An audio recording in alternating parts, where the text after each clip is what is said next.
amigos! Nós somos o trio da Wizard! Segunda edição. Vamos apresentar agora para vocês sobre a filosofia moderna. Oi, aqui é Jennifer. Aqui é Isis. Vitor.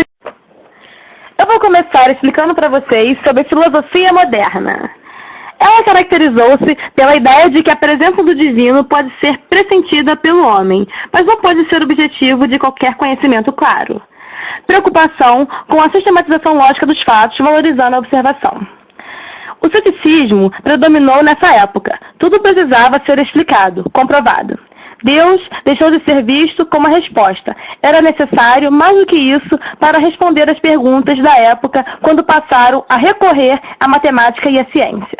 Muitos filósofos modernos também foram importantes cientistas. Esse período, que iniciou-se no século XV e estendeu-se até meados do século XIX, foi precedido pela filosofia antiga e pela medieval.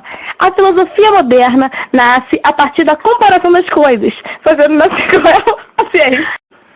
John Locke.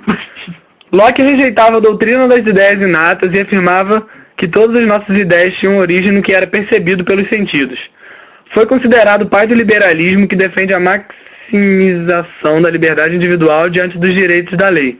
Dedicou-se também à filosofia política e em sua obra, o primeiro tratado sobre o governo civil, Locke critica a afirmação que mostrava o poder do rei como sendo um presente de Deus.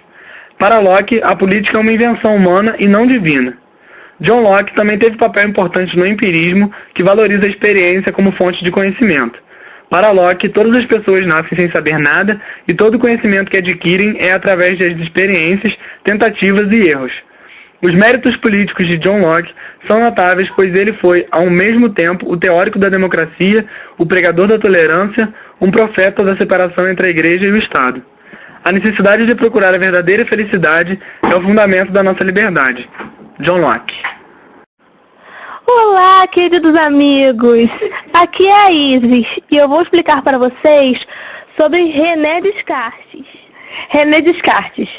Descartes quer estabelecer um método universal, inspirado no rigor matemático e em suas longas cadeias de razão.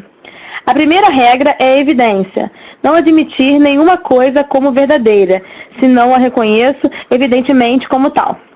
A segunda é a regra da análise, dividir cada uma das dificuldades em tantas parcelas quantas forem possíveis. A terceira é a regra da síntese, concluir por ordem meus pensamentos, começando pelos objetos mais simples e mais fáceis de conhecer, para, aos poucos, ascender como que por meio de degraus aos mais complexos. A última, a dos desmembramentos tão complexos, a ponto de estar certo de nada ter omitido. Descartes era um moço desconfiado. Ele duvida voluntária e sistematicamente de tudo, desde que possa encontrar um argumento, por mais frágil que seja. Ele dizia: mesmo que tudo que penso seja falso, resta a certeza de que eu penso. Alguns acham que Descartes fazia um círculo vicioso. A evidência me conduz a Deus e Deus me garante a evidência. A quinta meditação apresenta uma outra maneira de provar a existência de Deus. Não mais se trata de partir de mim, que tenho a ideia de Deus, mas antes da ideia de Deus que há em mim. Aprender a ideia de perfeição e afirmar a existência do ser perfeito é a mesma coisa, pois uma perfeição não existente não seria uma perfeição. É o argumento odontológico, o argumento que Descartes encontra. Trata-se, ainda aqui, mais de uma intuição, de uma experiência espiritual, do que de um raciocínio. Eu poderia falar do Thomas Hobbes, George Berkeley, Francis Bacon, David Hume, que também são pensadores modernos, mas me identifiquei muito com esses dois. Então, amigos, nosso trabalho para o professor André foi esse que acabamos de apresentar. Esperamos que isso tenha acrescentado na vida filosofal de vocês. Harry Potter. Um grande abraço, fique com Deus e a gente se vê na próxima ocasião.